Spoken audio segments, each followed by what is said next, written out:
Welcome back. We've written some test cases for our API, but they're not very useful.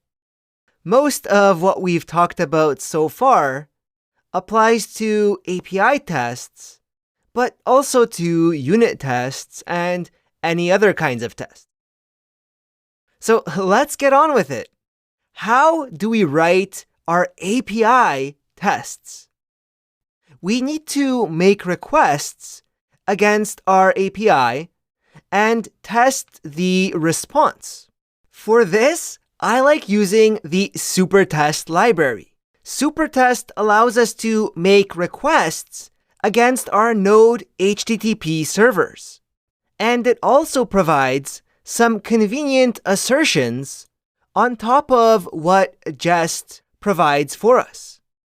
These assertions are specific to HTTP requests and responses.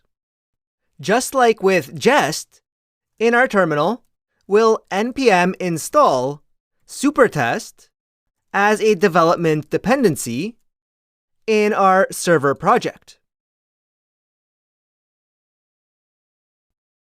We can now require Supertest inside each of our test files.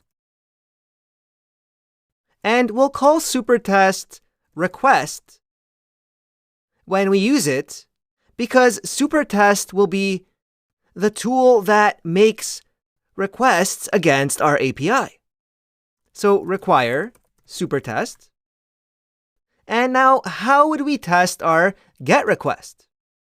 Well, we call this request function that's made available through Supertest.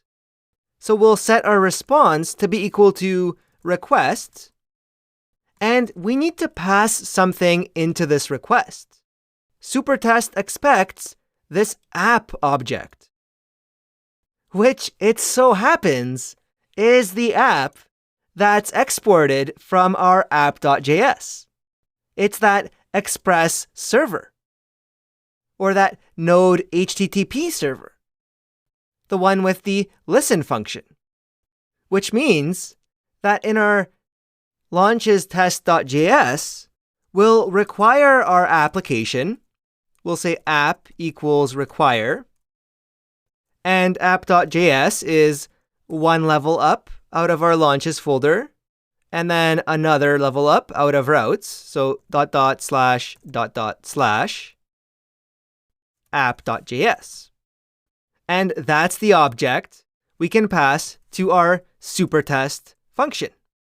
See how everything worked out with the way we organized our Express server into this app.js file with all of our middleware, and the server.js file, which takes that app and starts the server using the listen function? Breaking things out pays off as we start adding more complexity to our project. So how do we make requests? Well, we just call the corresponding method on the result of this request call. So if we want to make a GET request, we say .get and then /launches. And Supertest knows that we're making a request to /launches on the server that we pass in. And the result of this call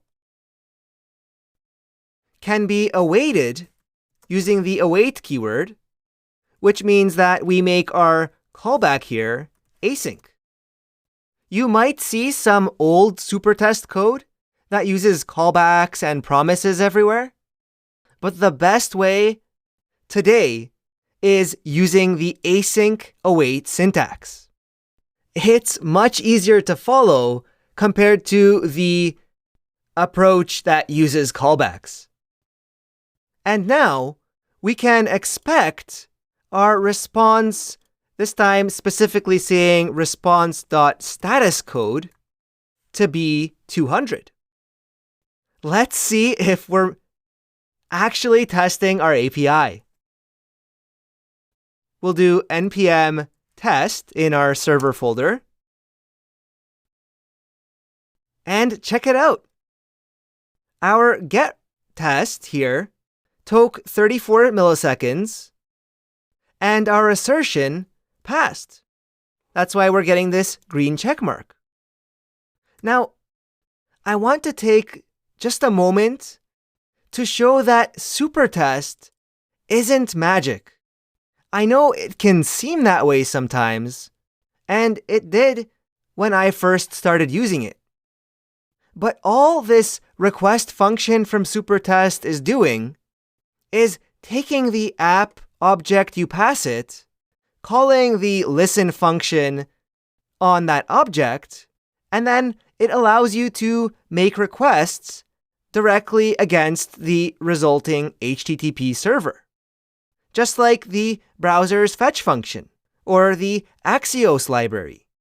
It's really just a convenience tool, but it's one that's widely used.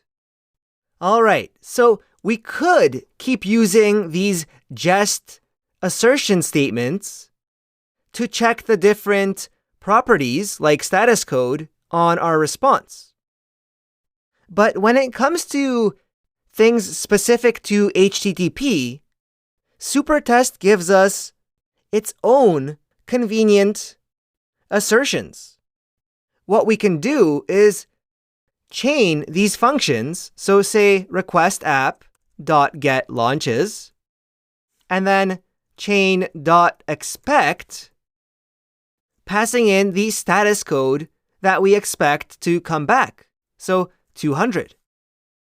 That's much easier than calling all of this.